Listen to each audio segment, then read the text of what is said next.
I'm actually jobless now. I know you're busier now, you don't have that. We'll talk about that. So we have a few interesting questions to discuss. You don't need much introduction, but former Governor of Jakarta.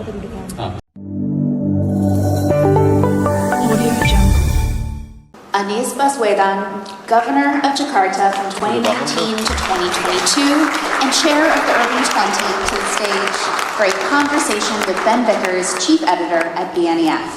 Thank you very much for joining us. Well, it's a real pleasure to welcome Anies Baswedan to the Bloomberg NEF Summit in Bali. Looking at the experience of Jakarta, we're facing complex challenge.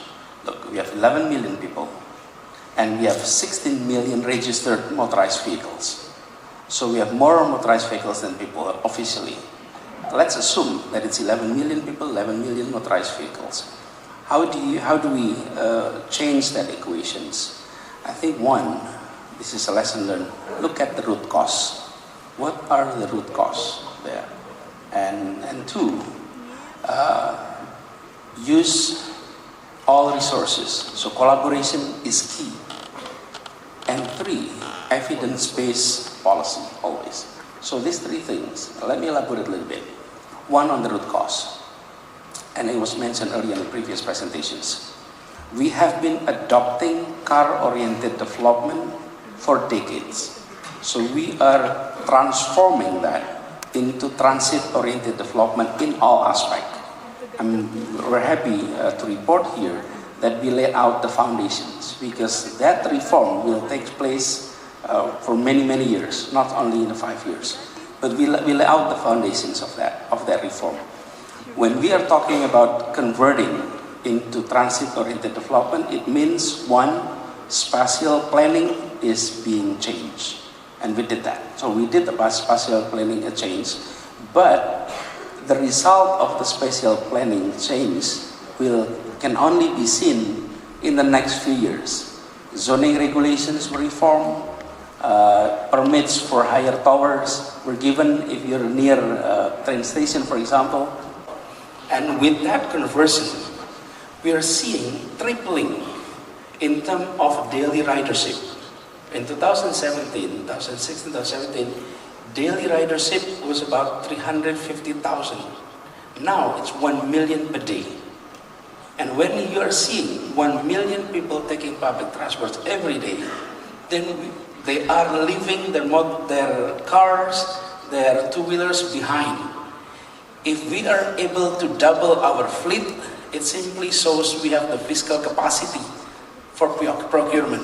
But if you triple ridership, it means we're seeing change of behavior within our population. And that's what we're seeing, and that's what we're happy about. We have already reached the target of greenhouse gas emission much faster than what we planned to. We plan to reduce greenhouse gas emission in Jakarta 30% by 2030. And by now, we have already reached 26%. So we are 8 years to go, and we have only 4% more to reach. So we will be reaching our target faster, which also means we need to improve that.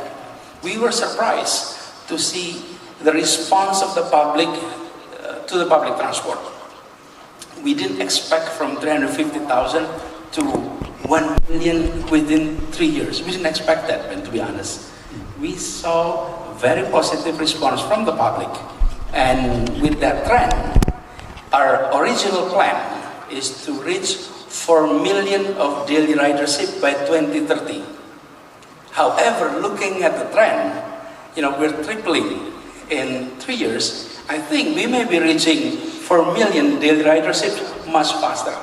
And on top of that, we're talking about electrifications of our public transports. All new procurement of buses in Jakarta has to be electric buses. So that's in line with your presentation earlier. And it has to be. And that's sort of the commitment. Before we were discussing this, you also mentioned something about opening up your bureaucracy. What was that process in Jakarta? Yeah.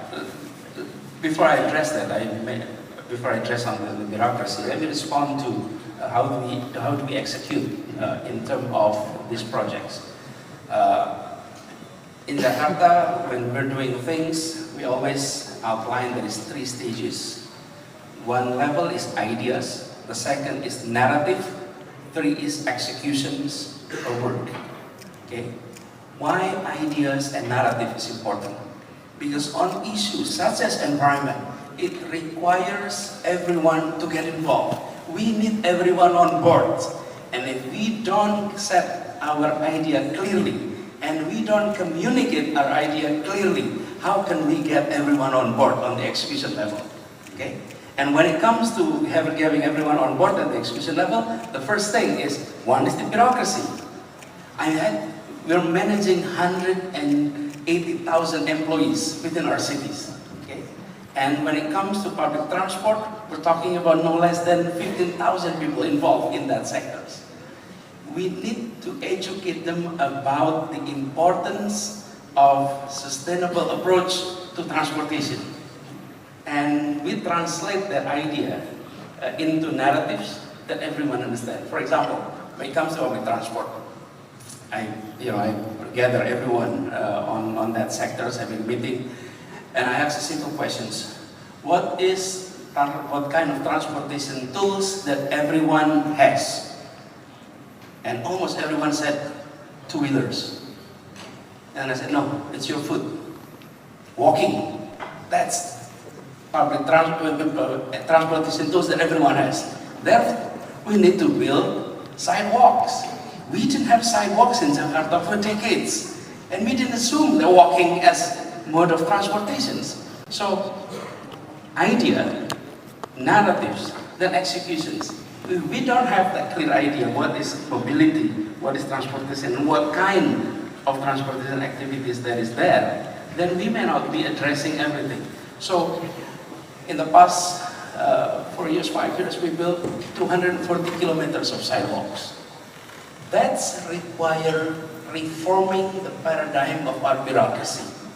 Our bureaucracy used to think when it comes to public transport mobility, then it has to be motorized.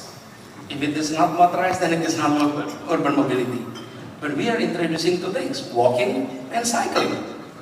We built no less than 100 kilometers of dedicated bike lanes. And we hope this continues. So the bureaucracy has to be reformed, not only by providing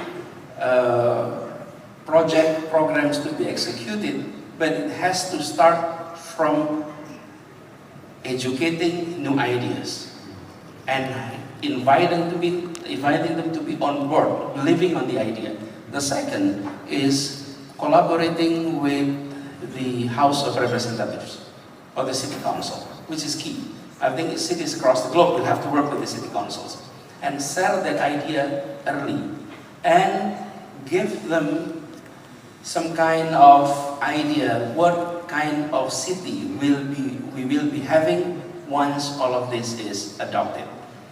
The most challenging issue when it comes to our bureaucracy is to get used to adopt collaborations with other partners.